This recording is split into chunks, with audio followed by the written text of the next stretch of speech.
আগের দিন আমি আপনাদের সঙ্গে শেয়ার করেছিলাম যে বৃষ্টি চলাকালীন কিভাবে গাছের যত্ন করব এবং গাছ কিভাবে রাখবো। আর বৃষ্টির পরেও কিন্তু সেই একই, আবার যত্নটা কিন্তু একটু অন্যরকম হয়ে যায়। তো এখন বাজে সকাল 5:30, 5:30টার সময় চলে এসেছি ছাদ বাগানে, কারণ পলিনেশন করাতে হবে সেই জন্য। তো এসে দেখছি শশা গাছেরও একটা ফুল ফুটেছিল আগের দিন। তো ফুল সকালবেলা এসে দেখছি ফুলটা কিন্তু মুখটা কিন্তু বন্ধ হয়ে গেছে। এবারে চলে যাবে আমি চিলেকোঠার উপরে। আর এই জায়গাটায় আমার কিন্তু শুধু শশা গাছ বসানো আছে, আর এখানে একটা লঙ্কার চারা আগে থেকেই হয়েছিল, সেই জন্য লঙ্কা চারাটাকে একটু সাইড করে আলাদা করে রেখেছি। আর তার মধ্যে এখানে কিন্তু বেশ কতগুলো আবার চারাও আমি রেডি করে নিয়েছি। আর এই পয়েন্টসেটি আর কাটিং থেকে দেখুন আমি 3-4 জায়গায় বসিয়েছি, আর যেখান থেকে যাতে একটা না একটা গাছ যাতে আমার তৈরি হয়ে যায়। আর এবারে চলে এসেছি চিলেকোঠার উপরে। এসে দেখছি, আমি আগের দিনই জানতাম রাতে ড্রাগন ফুল ফুটবে, তার সঙ্গে কয়েকটা ঝিঙে ফুল ফুটবে। তো রাতে আসতে পারিনি, কারণ রাতে টানা বৃষ্টি হয়েছে, সেজন্য আসতে পারিনি। তো ওই জন্য একদম ভোর ভোর এসেছি, এসে হাতের সাহায্যে পলিনেশন করে দিলাম। তো আশা করি এই ফলটা খুব ভালোভাবেই দাঁড়িয়ে যাবে। তো এরপরে যদি আবার বৃষ্টি হয় তাহলে তো আবার ধুয়ে যাওয়ার ব্যাপার থাকবে। তবে ভেবেছিলাম প্লাস্টিক নিয়ে এসেছি, ভেবেছিলাম বেঁধে দেবো। তো এটা যেটা বুঝতে পারছি বাঁধতে গেলেও একটু অসুবিধা হবে, তো সেই জন্য ভাবছি বাঁধবো না। আর এদিকে এই ঝিঙে গাছে কিন্তু দেখছি 2টো ঝিঙে ফুল ফুটেছিল। তো সেই ঝিঙে ফুলের পাপড়িটা সেই একই অবস্থা, কারণ ফুলের মুখ কিন্তু বন্ধ হয়ে গেছে।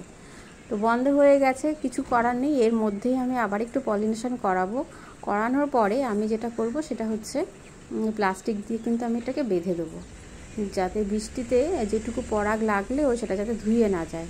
তো দেখুন এখন হচ্ছে একদম 5:30 বাজে, সূর্য কিন্তু এখনও ওঠেনি। তো তার মধ্যেই ফুলের মুখ বন্ধ হয়ে গেছে। এটা কিন্তু রাতেই আসতে হবে। তো রাতেই আমি আসতাম, রাতে আসিনি এই কারণে বৃষ্টির জন্য। আর এদিকে রয়েছে কচু গাছ। দেখুন আগের দিনে এই কচু গাছটা রিপোর্ট করেছি। আর এই জায়গাটা থেকে কিন্তু জল পাস হয় না, মানে ফেলে দেওয়া একটা জিনিস, যেহেতু ড্রেনেজ সিস্টেম নেই, এখানে জলটা জমে থাকে। ওই জন্য আমি নর্মালি এটার মধ্যে কলমি শাক তৈরি করতাম। তো পাশে জায়গাটা ফাঁকা পেয়ে আমি কচু গাছটা এখানে রিপোর্ট করেছি। আর কলমি শাকটা আগের দিন এখানে ঠিকঠাক করে আবার বসিয়ে দিতে গাছটা খুব সুন্দর বাড়তে শুরু করেছে। আর এদিকে আমি ঝিঙে গাছের প্লাস্টিক লাগিয়ে দিয়েছি ঝিঙেগুলোর মধ্যে। আর এখানে রয়েছে আমার লেবু গাছ। লেবু গাছে যেমন লেবু ধরে আছে, তার সঙ্গে সঙ্গে কিন্তু গাছে ফুলও আসছে। যেটা এই লেবু গাছটা কিন্তু সারা বছরই লেবু হতে থাকে, কখনোই কিন্তু মিস যায় না। আর এই পাশে রয়েছে আমার আরেকটি নতুন শিমের গাছ, এটা কিন্তু সবে ফুল আসতে শুরু করেছে। আর এদিকে তো আমার আগের পুরনো শিমের গাছ তো রয়েছে। পুরনো শিমের গাছ বলতে মানে এবছরই তৈরি করা, যেটা কিন্তু অনেক দিন ধরে শিম দিতে শুরু করে দিয়েছে। আর এই দিকের গাছটা হচ্ছে সবে গাছে ফুল আসতে শুরু করেছে। আর গাছের পাতাগুলো দেখুন কত সুন্দর ফ্রেশ। এখনও কিন্তু কোনোদিনও কিন্তু এই গাছে কোনো ওষুধ কিন্তু কিছুই স্প্রে করা হয়নি। তা সত্ত্বেও গাছের মধ্যে না তো কোনো পোকামাকড় আছে, না তো কিচ্ছু আছে। তো আমি সবসময় বলি যে গাছের গোড়ার মাটি যদি ঠিক থাকে এবং গাছ যদি ছোটোবেলা থেকে পর্যাপ্ত পরিমাণে খাবার পায় আর মাটি যদি ঠিকঠাক থাকে, তাহলে কিন্তু গাছ নিজে থেকেই রোগমুক্ত থাকে অনেকটাই। তো দেখুন সেরকমই গাছটা কিন্তু খুব সুন্দর রোগমুক্ত হয়ে আছে। তো এবারে আমি চলে এসেছি, এখন বাজে 10:30। 10:30টার সময় যে কাজটা করছি এসে, সেটা হচ্ছে যেই জায়গায় গাছগুলো রাখা ছিল সেই জায়গা থেকে গাছগুলো সরিয়ে একটু রোদের দিকে নিয়ে চলে আসছি। এই দেখুন, আর এখানে রয়েছে গোলাপ গাছ, আর তার ঠিক একটু শেডের নিচে আমি চন্দ্রমল্লিকার গাছগুলো রেখেছিলাম। তো এই চন্দ্রমল্লিকার গাছগুলো কিন্তু অবশ্যই এখন আমাদেরকে একদম বাইরের দিকে বার করতে হবে, যেখানে বেশ যথেষ্ট পরিমাণে রোদ আছে। তবে যেহেতু বৃষ্টির পরে যে রোদটা হচ্ছে এখন, সেটা কিন্তু প্রচণ্ড কড়া। তো একদম ছাদের মাঝখানে কিন্তু রাখা যাবে না, সেটা হচ্ছে একটু বড় গাছের নিচে, যেখানে রোদটা একটু ফিল্টার হয়ে আসে আর কি, মানে বড় গাছের নিচে, তাতে হালকা ছাওয়াও থাকবে আবার রোদও থাকবে, সেরকম জায়গায় চন্দ্রমল্লিকার গাছগুলো রেখে দিলাম। শীতের গাছ আর গোলাপ গাছ কিন্তু প্রচণ্ড সেন্সিটিভ হয়। বৃষ্টির জল যদি কয়েকদিন থাকে তাহলেই কিন্তু গাছগুলো খারাপ হয়ে যায়।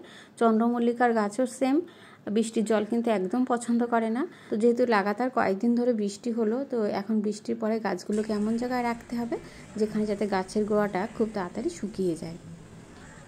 তো আমি গোলাপ গাছগুলো এবং চন্দ্রমল্লিকার গাছগুলো দেখুন এইভাবে বাইরের দিকে বার করে দিলাম, একদম খোলামেলা, যেখানে খুব ভালো আলো বাতাস রোদ দুটোই পাবে সেরকম জায়গায় রেখে দিলাম। তো রেখে দেওয়ার পরে আমাদেরকে যেটা করতে হবে সেটা হচ্ছে ফাঙ্গিসাইড কিন্তু অবশ্যই এখন আমাদেরকে কিন্তু বৃষ্টির পরে আমাদেরকে কিন্তু একটু স্প্রে করতে হবে। আর এদিকে দেখুন রোদ উঠেছে, যেহেতু এই মাটিগুলো একটু রোদে শুকিয়ে নিয়েছি, কারণ এই মাটিগুলো একদম শুকিয়ে গেছিলো।